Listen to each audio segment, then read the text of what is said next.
Noël, c'est l'amour, c'est l'amour, c'est l'amour, c'est l'amour du Père, du Fils, du Saint-Esprit.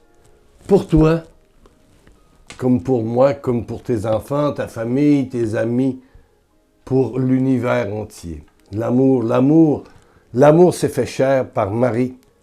Et l'amour est venu nous dire la tendresse du Père, l'amour infini, la miséricorde infinie de notre Papa du ciel.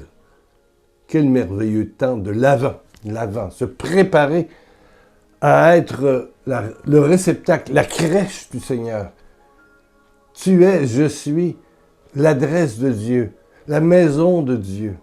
Mais ça commence évidemment par Marie et ce sera toute l'histoire de la Nativité. Dans le texte, les premiers textes d'aujourd'hui, il y a un petit bout de phrase de Isaïe 54 qui m'a comme bouleversé et rappelé beaucoup de souvenirs. C'est écrit « Je te montrerai ma tendresse ». C'est Isaïe 54. « Je te montrerai ma tendresse ». Et Jésus, l'enfant Jésus, c'est la tendresse du Père. C'est l'amour du Père pour toi comme pour moi. C'est l'amour. Il ne vient pas exercer une vengeance. Non, non, non, non. Le Père nous a tellement aimés qu'il nous a donné Jésus. Qu'il t'a donné Jésus, qu'il m'a donné Jésus. Jésus qui habite maintenant. Quand on veut rencontrer Jésus, on n'a pas à regarder vers le ciel ou je ne sais pas quoi, peu importe, mais par en dedans de soi. Tout est à l'intérieur de soi. Tu es la crèche, tu es le lieu de Dieu.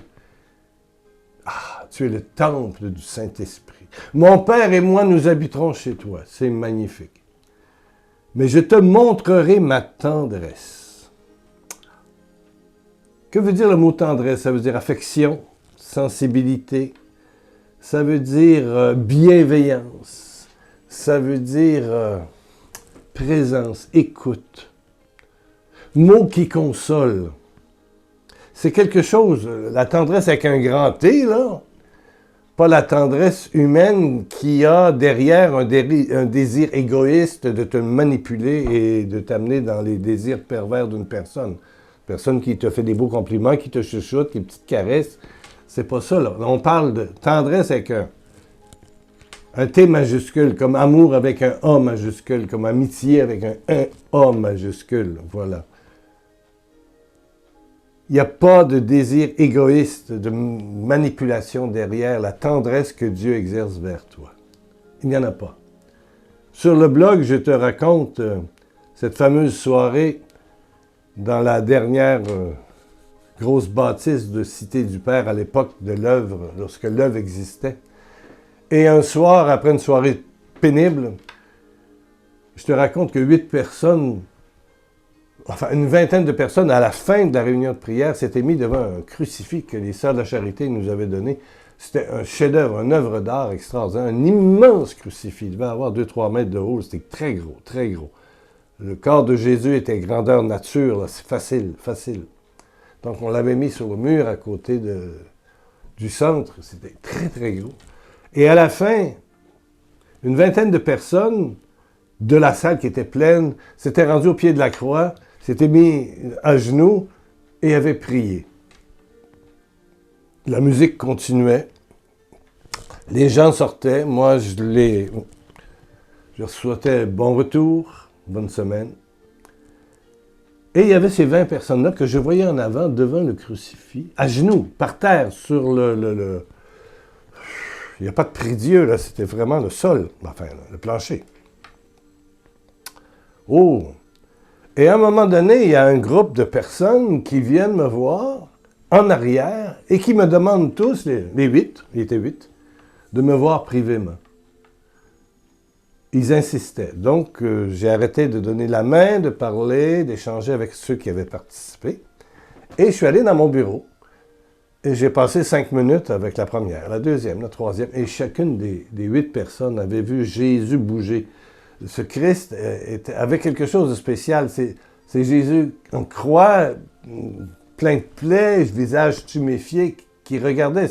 C'est sûr que c'est du plâtre. C'est du plâtre. Voilà. C'est inerte, c'est mort, c'est une matière morte. C'est pas Jésus. Jésus, c'est plus que du plâtre, là. Mais tout à coup, ces gens-là ont levé la tête et ont vu le visage de Jésus quitter le regard du Père et descendre vers eux et les regarder dans les yeux, pleurer, les fixer dans les yeux. Alors, ils ont tressailli. Ils ont tressailli.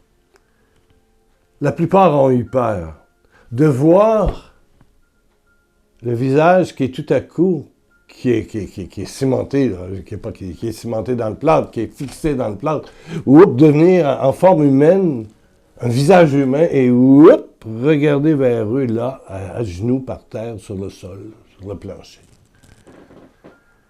Et tous étaient, je dirais, en quelque part, interrogés, mais en même temps émerveillés de ce que Dieu avait manifesté par là, un signe très, très particulier de bonté et d'amour envers eux-mêmes. J'ai connu aussi une religieuse qui, le soir de Noël, avait vu l'enfant Jésus lui parler, bouger.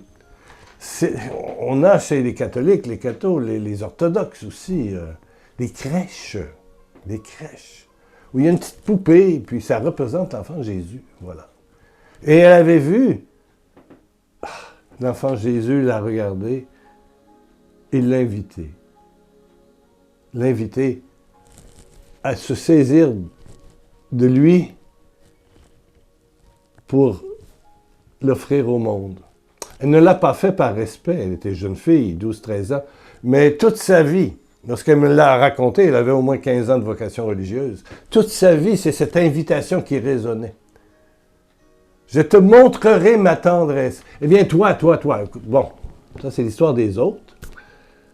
C'est sûr que s'il y avait une personne qui avait vu le Christ se bouger et regarder vers j'aurais dit c'est peut-être d'imagination, mais là, 8, en même temps, je pense que c'est un miracle.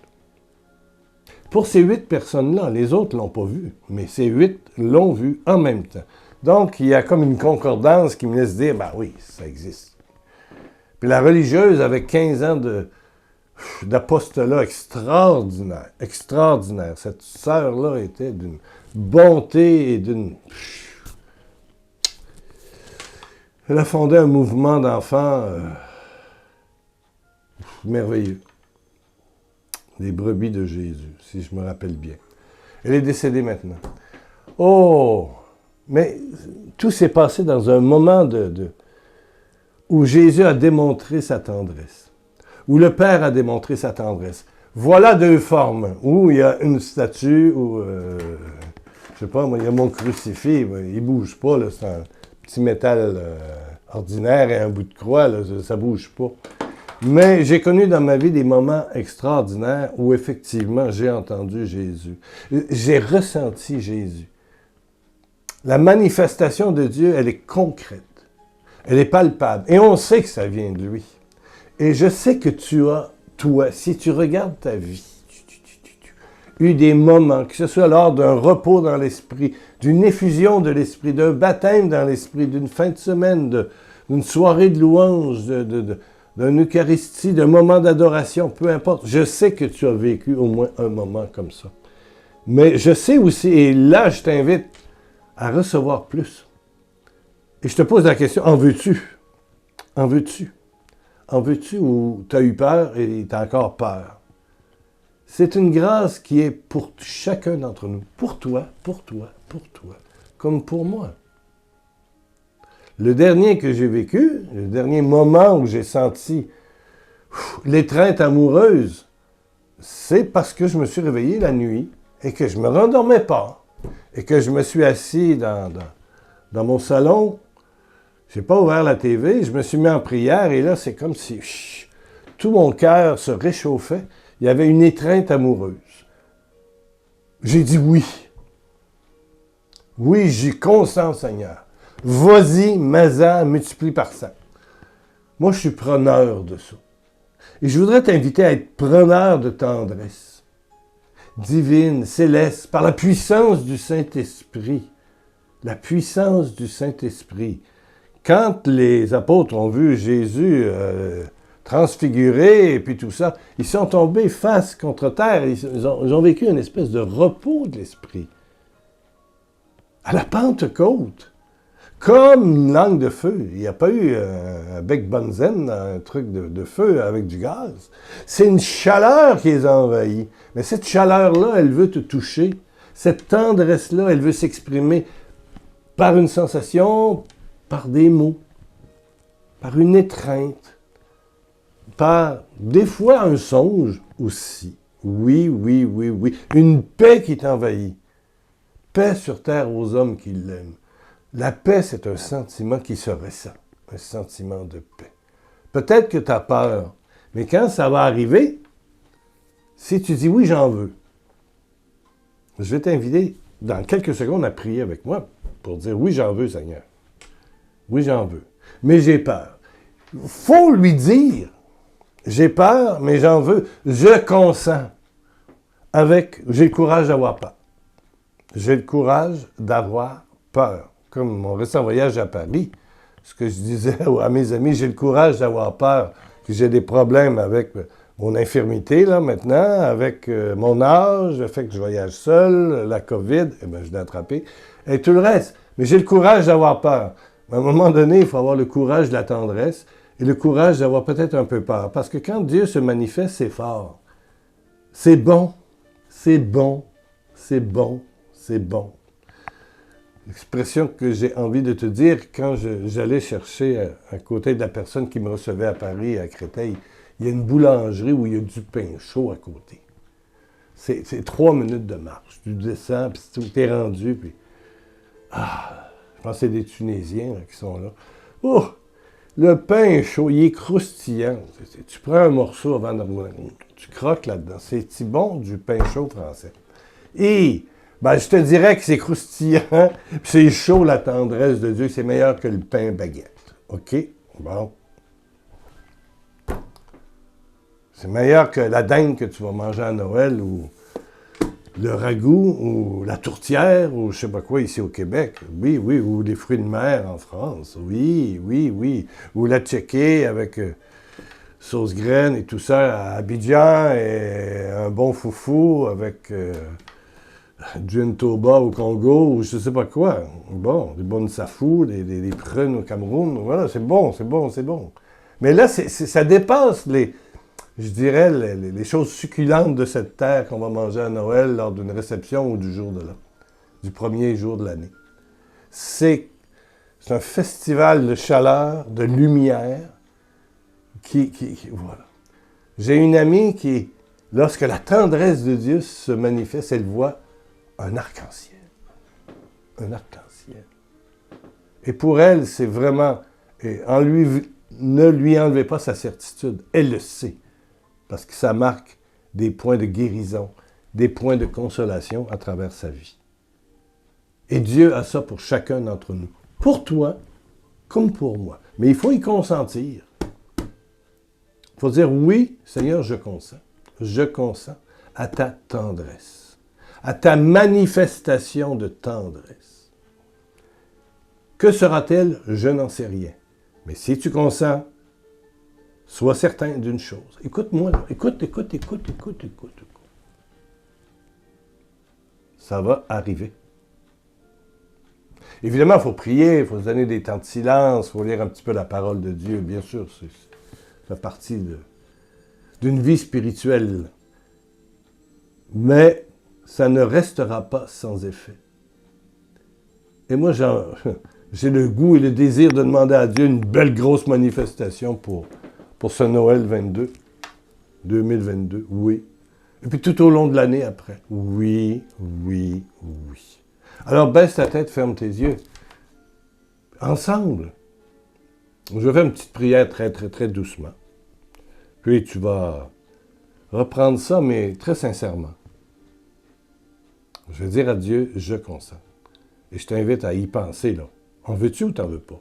Ou il faut que ça reste froid, ça reste la parole intellectuelle, ça reste froid, assis, debout assis à la messe, tu vas communier, puis un chant, puis tu sors, puis c'est fini.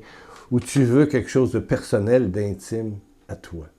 si tu désires quelque chose de personnel, d'intime, un Dieu qui est en toi, un Dieu qui te guérit, qui te console, qui t'éclaire, qui rehausse ton âme, qui la fait vivre, éclater de beauté. Si tu désires vraiment ça, alors, baisse ta tête, ferme tes yeux. Allez, baisse ta tête. Ne regarde plus l'écran.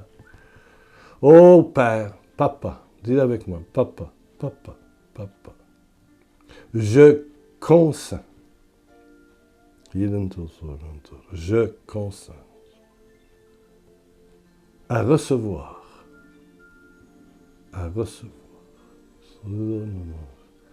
ta tendresse divine. Ta tendresse divine.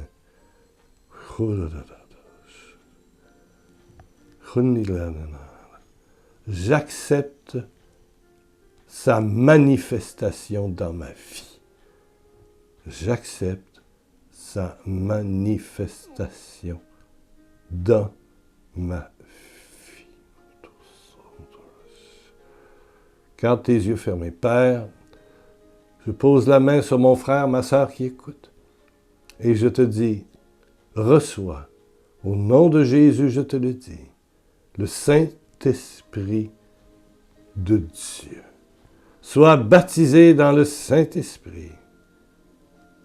Que la brume chaude, celle qui a couvert Marie, soit sur toi. Cette ombre puissante du Dieu très haut soit sur toi, sur toi, sur toi.